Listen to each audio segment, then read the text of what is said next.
Olá, muito bom dia. Que a graça e a paz do nosso Deus vivo e poderoso esteja com todos vocês. Nesta manhã de terça-feira, vamos iniciar aqui mais uma mensagem de Deus para o seu coração. Jesus, ele disse, segundo o Evangelho escrito por João, eu sou a porta. Se alguém entrar por mim, salvar-se-á. Entrará, sairá, encontrará pastagens. Se a gente ler esse texto aqui só nesse contexto, é difícil a gente entender o que Jesus queria dizer aqui, né? Olha só, eu sou a porta, se alguém entrar por mim, salvar-se-á. Entrará e sairá, encontrará pastagem.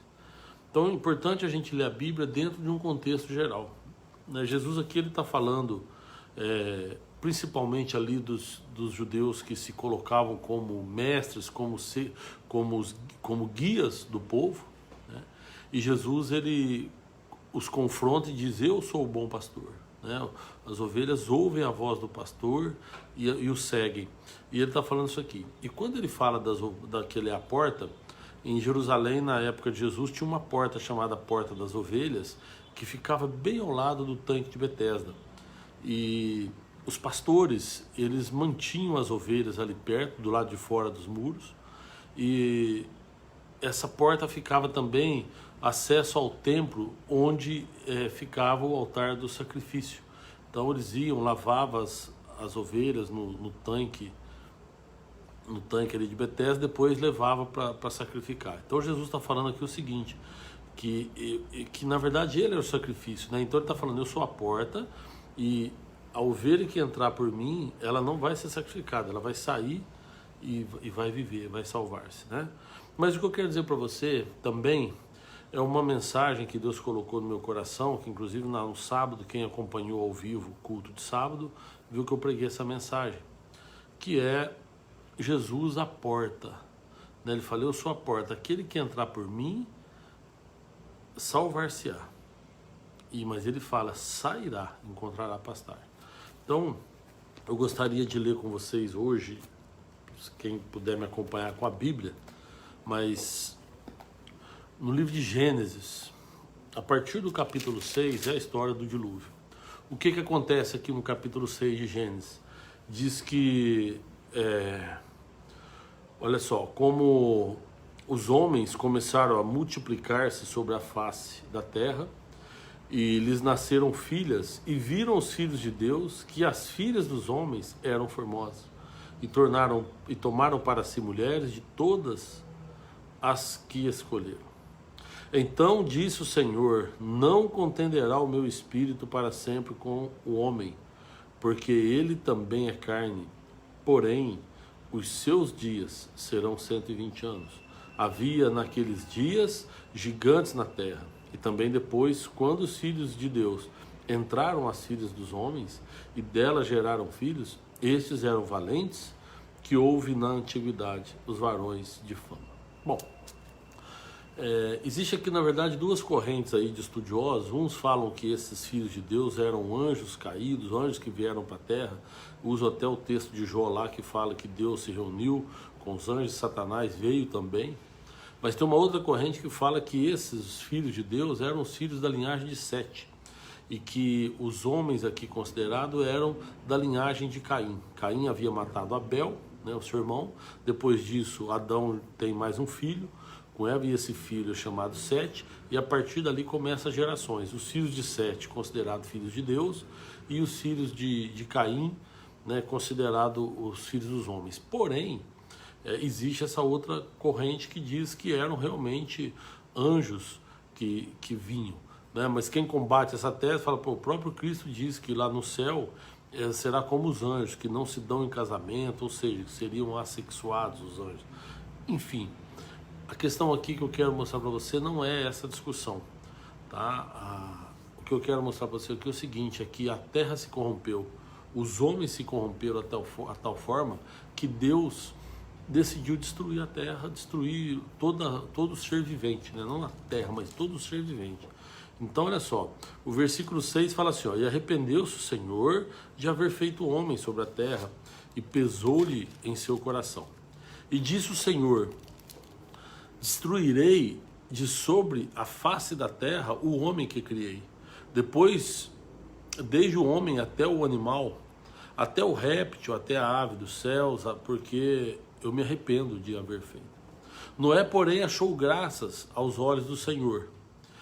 Estas são as gerações de Noé. Noé era um varão justo, reto em suas gerações. E Noé andava com Deus. E gerou Noé 3 filhos, Sem, Cã e Jafé. Então aqui eu quero dar uma paradinha, olha só. Então Noé, se a gente pegar um pouquinho lá antes do capítulo 6, a partir do capítulo 5, 32, fala, e era Noé da idade de 500 anos e gerou Noé a Sem, Cã e Jafé. Então, a primeira vez que Noé é citado, ele tinha 500 anos. E quando Deus ele decide destruir a terra e mandar um dilúvio, Noé tem 600 anos. Então, a gente não sabe ali ao tempo exato, que foi desde a época que Deus mandou Noé fazer a arca até a época que veio o dilúvio, que Noé tinha 600 anos. Então, nesse período aí, foi que Noé construiu a arca, né? Mas tem duas coisas que me chamam a atenção aqui. Primeiro é o seguinte, Noé achou graça diante dos olhos do Senhor. Esse é um texto. Noé achou graça diante dos olhos do Senhor. Nós somos salvos pela graça. Nós todos achamos graças aos olhos do Senhor. E Ele então nos separa para a salvação. Então nós somos escolhidos e separados por Deus. A questão é, até quando nós vamos permanecer? Porque Deus nos dá de graça. Até quando nós vamos permanecer? Tem um exemplo que eu gosto muito de usar. Eu vou pegar aqui uma caneta, para dar um exemplo da graça de Deus. Isso aqui é uma caneta que eu posso te dar de graça. Então eu vou te dar uma caneta de graça, ou seja, você não fez por merecer, ou eu decidi dar essa caneta. A graça de Deus é isso, é um dom imerecido, é algo que você recebe de graça, né? Então, pronto, eu vou te dar essa caneta. O que você vai fazer com essa caneta? Não é problema meu mais. Eu te dei a caneta e você pode escrever com ela, você pode vendê-la, você pode dar ela a alguém, e você pode quebrar, jogar fora, não sei. Você tem muitas coisas que você pode fazer com aquilo que eu te dei de presente. Deus nos dá a graça. E o que nós vamos fazer com a graça de Deus? Essa que é a dúvida, né? Nós podemos usar e ser gratos e confiar em Deus e continuar debaixo da graça, ou a gente pode abrir mão da graça de Deus. Então, a graça de Deus é que nos leva para o céu, mediante a nossa fé. Nós precisamos entender isso e aceitar a graça de Deus. Noé, quando Deus fala que vai destruir o homem, que vai acabar com o homem na face da terra, diz que Noé achou graça aos olhos de Deus. E logo adiante nós vimos que fala também que Noé andava com Deus. Bom, então o que acontece aqui? Deus chama Noé e fala para Noé, eu vou destruir toda a criação que eu fiz. Porém, a sua família, você, os seus 3 filhos, a sua esposa e as suas noras, eu vou permitir que vocês vivam. Ou seja, separou a família de Noé. E aí então deu a ordem para Noé fazer a arca. Que Deus ia mandar o dilúvio, ia mandar chuva sobre a terra 40 dias e 40 noites. Então, eu quero ler com você aqui, olha só, no capítulo 7, no versículo 11, fala: no ano 600 da vida de Noé, no mês segundo, aos 17 dias do mês, naquele mesmo dia, se romperam todas as fontes do grande abismo, as janelas dos céus se abriram, e houve chuva sobre a terra 40 dias e 40 noites. Então, Noé, conforme eu falei, a gente não sabe quanto tempo ele demorou para fazer a arca, mas foi dentro desse período aí de 100 anos. Mas quando ele terminou a arca, ele entregou para Deus a arca e falou, a arca está pronta. Então Deus falou para ele, olha, então agora você põe sua família para dentro da arca e você vai pôr um casal de cada animal, um casal de cada bicho dentro da arca. E Deus fala para ele, mas dos animais puros você vai colocar 7 de cada. Então, o começo do capítulo 7 fala assim, olha, depois disse o Senhor a Noé, entra tu e toda a tua casa na arca, porque te hei visto justo diante de mim nesta geração. De todo animal limpo tomarás para ti 7 e 7, o macho e fêmea, Mas dos animais que não são limpos, 2, o macho e a fêmea. Também das aves dos céus, 7 e 7, macho e fêmea, para se conservar em vida as sementes sobre a face de toda a terra. Porque passados ainda 7 dias, farei chover sobre a terra 40 dias e 40 noites. Desfarei de sobre a face da terra toda a substância que fiz. E fez Noé conforme tudo que o Senhor lhe ordenara. E era Noé da idade de 600 anos, quando o dilúvio das águas veio sobre a terra. Entrou Noé, seus filhos, sua mulher e as mulheres de seus filhos, com ele na arca, por causa das águas do dilúvio. Dos animais limpos, dos animais que não são limpos, das aves e de todo o réptil sobre a terra. Entraram de 2 em 2 para Noé na arca, macho e fêmea, como Deus ordenara. Então olha só, e aí aconteceu, passados 7 dias, vieram sobre a terra as águas do dilúvio. Então, Noé terminou a arca, deu o aviso para Deus, terminei a arca. Deus então fala para ele, separe então os animais, se colocam todos na arca. E Noé também entrou na arca. A arca era uma arca grande, era um caixote grande, né, de 130 metros de comprimento, por 22 de largura, acho que uns 13 de altura. E ele fez compartimentos com 2, 3 andares, e aí foi hospedando, foi organizando os animais lá dentro. E logo depois, olha o que diz a palavra interessante, olha, e os que entraram, macho e fêmea de toda a carne entraram, como Deus lhe tinha ordenado, e o Senhor a fechou por fora. Ou seja, depois que todos entraram e Noé travou a porta dela por dentro, Deus veio e fechou a arca por fora. E aí então começa o dilúvio, começa uma chuva. E aí aquela chuva vai sendo intensa cada vez mais, muito forte, e aí então as águas começam a subir. Diz que romperam as barreiras aqui do abismo, romperam, o mar se abriu, e então quer dizer, não foi só a chuva, o mar também explodiu o oceano e inundou toda a terra. A Bíblia diz que a chuva, depois dos 40 dias, a água foi subindo, que subiu 6 metros acima do monte mais alto da terra. Então, cobriu toda a terra. Às vezes alguém pode pensar que foi só naquele local, tem gente que defende isso, foi só naquele local. Não foi naquele local, foi em toda a terra foi coberta por água. E aí, no final de 40 dias, cessou a chuva. Então a gente fica pensando às vezes assim, poxa, o dilúvio 40 dias, né? Mas se a gente estudar melhor um pouco aqui a palavra, a gente vai ver que 40 dias foi só de chuva.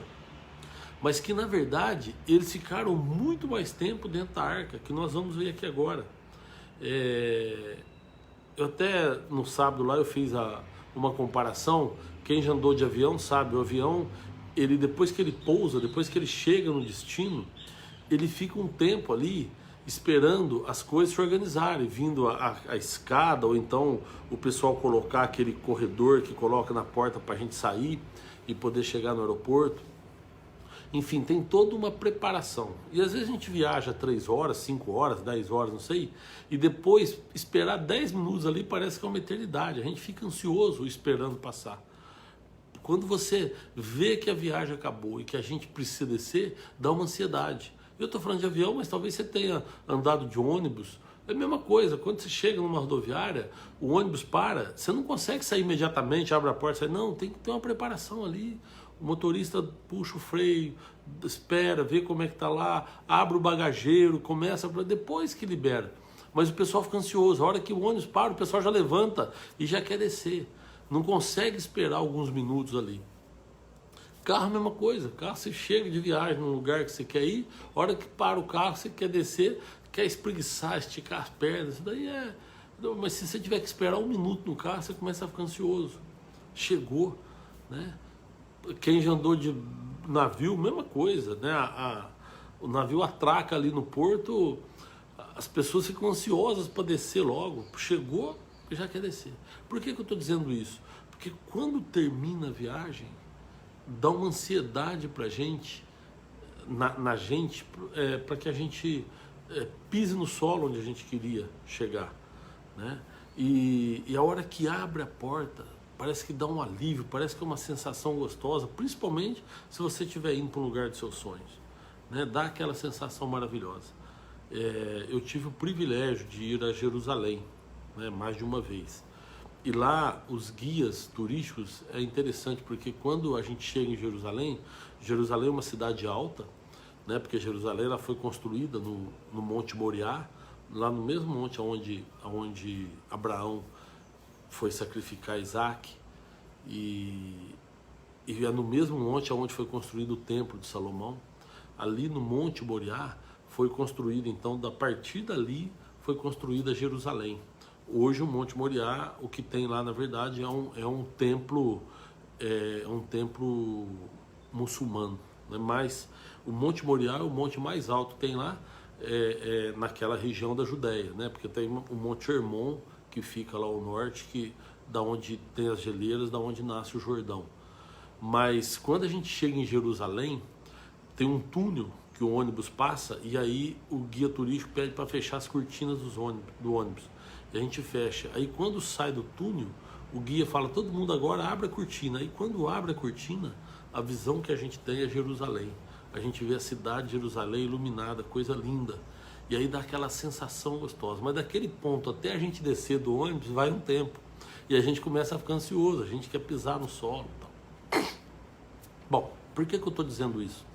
Porque a chuva durou 40 dias e 40 noites. Depois disso cessou a chuva. Mas cessou a chuva e a água está lá em cima. Eles não podem fazer nada ainda, porque a terra está coberta por água. E aí então Noé, ele espera um pouco até ele perceber que as águas baixaram um pouquinho e a arca deu uma sentada, né? Aí o que aconteceu? Ele pega e solta um corvo. Esse corvo vai e volta, não acha lugar para pousar. Noé espera 7 dias. Aí ele pega uma pomba e solta a pomba. A pomba vai e volta. Por quê? Porque ela não tem lugar para pousar. E ele fazia isso só por uma janelinha. Então ele também não estava vendo nada lá fora. Ele não conseguia ver embaixo. E aí então ele ficou. Todos os dias ele soltava essa pomba, ela ia e voltava, ela ia e voltava. As águas não baixavam. Até que um dia ela volta com um ramo de oliveira no bico. Aí ele entendeu que as águas já tinham começado a baixar, mas não estava ainda em solo. E isso nós estamos falando 150 dias depois que acabou o dilúvio.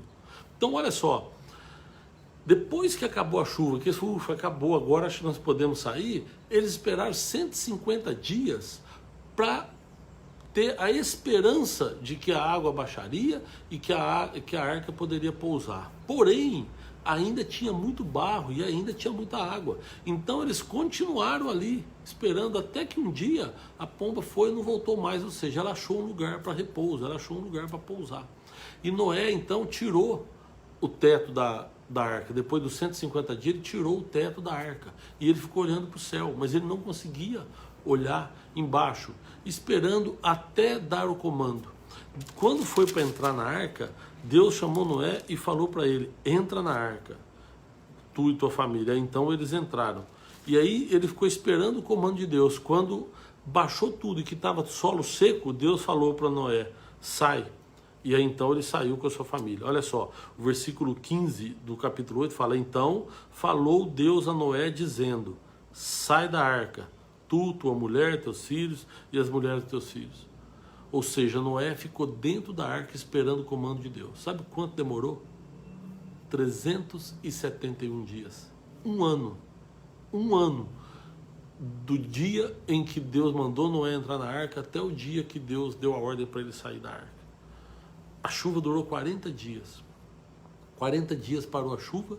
Imagina a ansiedade desse povo, ficar um ano dentro da arca esperando o comando de Deus. Se nós às vezes não queremos esperar 2, 3 minutos ou 10 minutos, quando a gente chega no destino de uma viagem, para o pessoal preparar para a gente descer. Um ano foi o tempo que Noé esperou o comando de Deus. Sabe o que acontece? Às vezes a gente não quer esperar o comando de Deus. Às vezes a gente quer fazer as coisas pela nossa própria cabeça,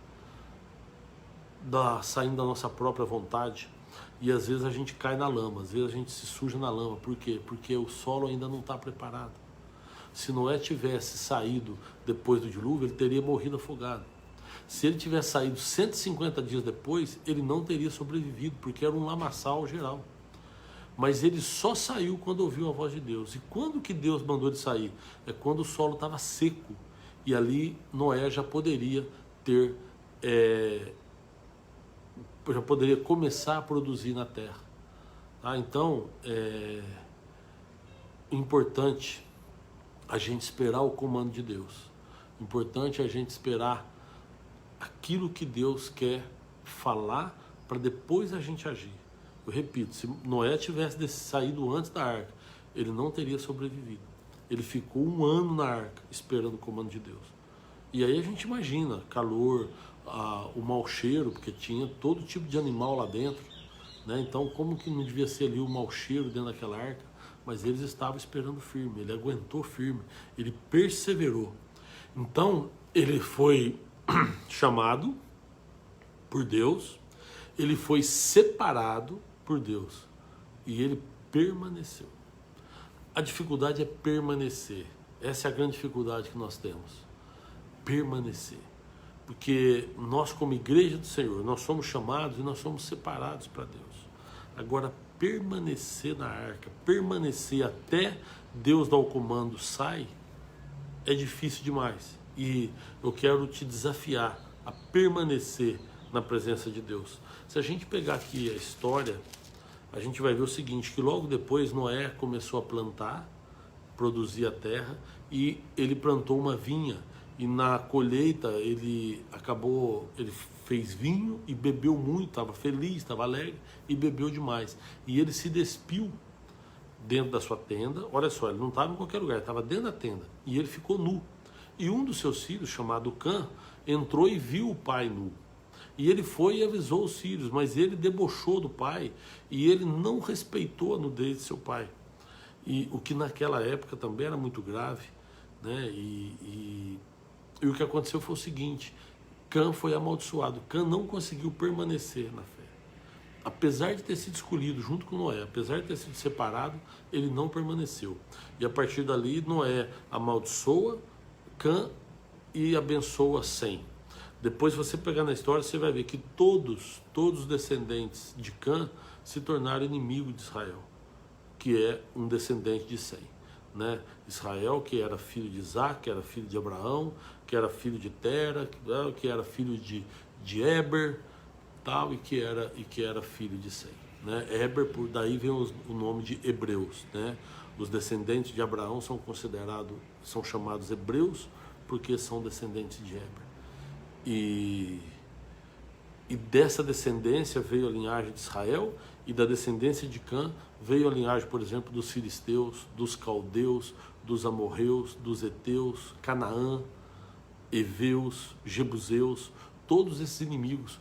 Quando o povo de Israel sai do Egito e vai conquistar a terra de Canaã, a terra Canaã, que era o pai de todos esses aí, de todos os zeus aí, ele tem que destruir todos os inimigos, e eram todos os descendentes de Canaã que estavam ali. Os filisteus, que era descendente de Misraim, que também era um dos filhos de Cã, né? O Nimrod, que fundou a Síria, que era um grande inimigo de Israel, era filho de Cuxi, que era também filho de Cã. Então, ou seja, a descendência de Cã formou inimigos de Israel. Só para dizer que a importância da gente permanecer na fé, né? E Jesus falou: eu sou a porta, né? Aquele que entrar por mim salvar-se-á, entrará, sairá e encontrará pastagem. Olha só, o povo não acreditou em Deus, o povo estava corrompido, o mundo estava corrompido e Deus destruiu. Mas aqueles que ele separou permaneceram e foram salvos, né? O que Jesus está dizendo para nós? Que Ele é a porta, que através dele nós podemos entrar nessa arca, a igreja do Senhor. E o mundo vai ser destruído um dia e vai vir uma grande derrota de Satanás numa batalha final com Cristo. E aqueles que não estão na presença de Deus perecerão no lago de enxofre, no lago que vai arder eternamente de fogo, né? E o que acontece? Aqueles que Deus separa, que estão dentro da arca, e qual que é a porta da arca? Jesus. Aqueles que entram por Jesus e que estão na igreja, estão separados para Deus, esses permanecerão, e vai chegar um momento em que a arca, essa arca chamada igreja, cuja porta é Jesus, ela vai parar. E aí nós vamos ver a porta se abrir. E quando a gente sair, nós vamos ver a visão dos sonhos, a nova Jerusalém, a cidade santa que Deus escolheu para nossa habitação, onde Ele também habitará conosco. Se você pegar em Apocalipse 21, acho que é 21, João fala assim, olha, eu vi um novo céu e uma nova terra, porque já o primeiro céu e a primeira terra passaram e o mar já não existe. Eu, João, vi a santa cidade, a nova Jerusalém. Nós precisamos buscar, nós precisamos entrar nesse barco, nesta arca chamada igreja, cuja porta é Jesus. A porta não é o nome da igreja, a porta não é o seu pastor, a porta não é um irmão que ora, a porta é Jesus. Esta é a porta que Deus usou para nos separar para Ele. E a hora que a gente então Jesus, então dá para a gente entender melhor agora o que Jesus disse lá no Evangelho de João, né? Eu sou a porta, se alguém entrar por mim, salvar-se-á. Entrará e sairá, encontrará pastagem. Então Jesus é a porta por onde nós temos que entrar. E quando a gente sair, nós vamos encontrar vida eterna. E é para isso que Ele veio, para nos dar a vida eterna. Então Jesus é a porta por onde nós devemos entrar. Eu queria que você pensasse sobre isso. Tá? Nós temos uma viagem dos sonhos, que é a nossa vida. A nossa vida é uma viagem dos sonhos. Que o destino depende da nossa permanência dentro da arca. Né? Essa arca chamada igreja, chamada vida. Então olha só, as tempestades vêm, chuva, trovão e balança, e nós vamos ter muitos problemas. Nós provavelmente vamos passar por muitas dificuldades, mas vai chegar uma hora que tudo isso vai passar e a arca ela vai descer e logo vai estar em solo firme, aonde não vai ter mais esse tipo de situação, aonde você não vai chorar mais, aonde não vai ter mais sofrimento, mais tristeza. E aí nós vamos estar onde?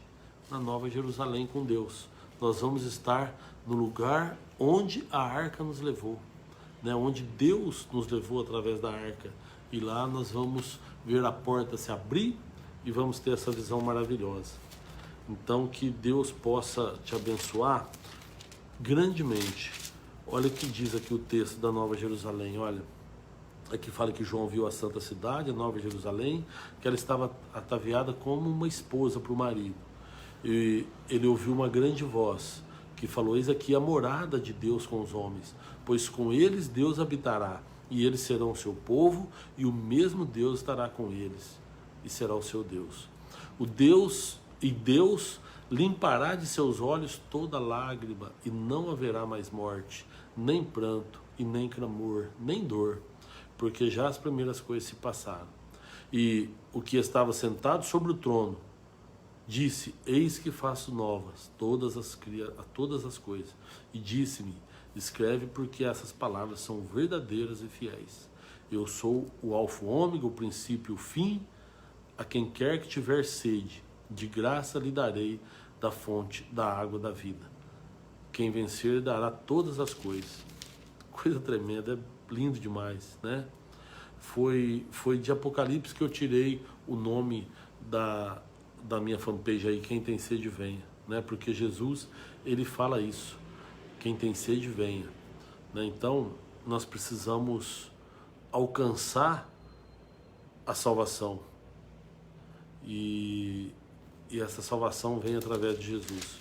Eu estava procurando aqui um texto aqui onde fala isso, mas depois quando eu achar eu falo para vocês, mas que fala isso, fala, aquele que tem sede venha, né, que eu lhe darei de graça da água da vida. Então é isso que nós precisamos buscar a palavra de Deus. Aqui olha, o Espírito e a esposa dizem vem, e quem ouve diga vem, e quem tem sede venha, E quem quiser, tome de graça da água da vida. Então, estou te convidando para tomar de graça da água da vida. Quando parar essa arca imensa e a gente descer, nós vamos estar no céu. E a gente vai se encontrar. Amém? Deus abençoe você, tá bom? Deus abençoe a todos aí que estiveram comigo. Vamos orar, depois eu falo. Mando um abraço aí para todo mundo. Senhor, obrigado mais uma vez por essa oportunidade que o Senhor nos dá, ó Deus. O Senhor nos separou, o Senhor nos colocou, Senhor, nesta arca que é a tua igreja, e um dia nós vamos descer na Nova Jerusalém. E eu quero te agradecer, Deus, e apresentar a vida dos meus irmãos que estão assistindo esse vídeo, para que eles também, Pai, possam provar desta graça que o Senhor nos enviou. O Senhor não só nos chamou, mas o Senhor nos separou para a vida eterna. E nós queremos permanecer, Senhor, na tua presença, permanecer, ó Deus, dentro da arca. Nós reconhecemos e aprendemos hoje que Jesus é a porta por onde devemos entrar, porque só através dele encontraremos a salvação. Então, Deus, nós pedimos as tuas bênçãos sobre as nossas vidas, misericórdia sobre as nossas vidas, e que a tua graça, ó Deus, esteja sobre cada um de nós. Em nome de Jesus, nós te agradecemos. Amém. Meus amados, obrigado, viu? Obrigado do carinho, obrigado da companhia aí. A Eliana, que foi hoje a primeira que entrou aqui, Eliana Marinho, a Terezinha, a Isilda, a Tânia, a Iranilde, a Sônia Rodrigues, o Jorginho, um abraço para vocês, que Deus abençoe. O Antônio Pereira, o Carlos, a Rosângela, o Vini, que Deus abençoe vocês também. O Renato Fernandes, a Rê, que Deus te abençoe. O Gilson Guimarães, a Fran, que está aqui. Aí, ó, na pessoa da Fran, vou cumprimentar o Rogério, o Luiz, a Lu, o Marcão, o Gordinho, enfim, todo mundo aí que assiste, que acompanha, o Luiz Katsumi, Márcio Bolsonaro, a Márcia Cunha, o Rogério Carbone, o João Carlos, a Maria Nascimento Pereira. Olha, tem um aqui que é Jesus, filho de Davi. Deve ser uma fanpage, uma página, né? Evanderson Santos Santiago, Isolina Chaves, Washington, a Pati Silva, Joselito Mendes, Solange, Luciana Pereira, José Reinaldo, Henrique. José Reinaldo ouviu essa mensagem sábado. O Henrique Rimba, a Rose, a Jaqueline Grimaldi, o pastor Elias Azevedo, que Deus abençoe, o missionário Geraldinho, que Deus te abençoe também, a Sirlene Alves, Paulo Eduardo, Adriano Ribeiro, Vânia Sattler. Bom, eu vou parar por aqui, muita gente. O Silvio Talarico, a Maria, olha, até o Robert hoje, tem um missionário aqui nos honrando com a presença dele, o Santiago, o Wilton Borges, a Cate, é bastante gente. Obrigado, viu, gente? Obrigado aí do carinho de todos vocês, o pessoal que é de fora de Campinas. Às vezes depois eu vejo, tem gente que escreve aqui, tem pessoal de todos os estados que acompanha a gente. Que Deus abençoe todos vocês, tá bom? Obrigado mesmo, que Deus abençoe vocês poderosamente, e até sábado à noite, se você quiser acompanhar a gente em um culto, que é o culto de jovens lá da Igreja Cristo Vive Mananciais, às 19h30. E na terça-feira, se Deus quiser, nós estaremos novamente aqui com mais uma mensagem de Deus para o seu coração, tá bom? Deus te abençoe poderosamente.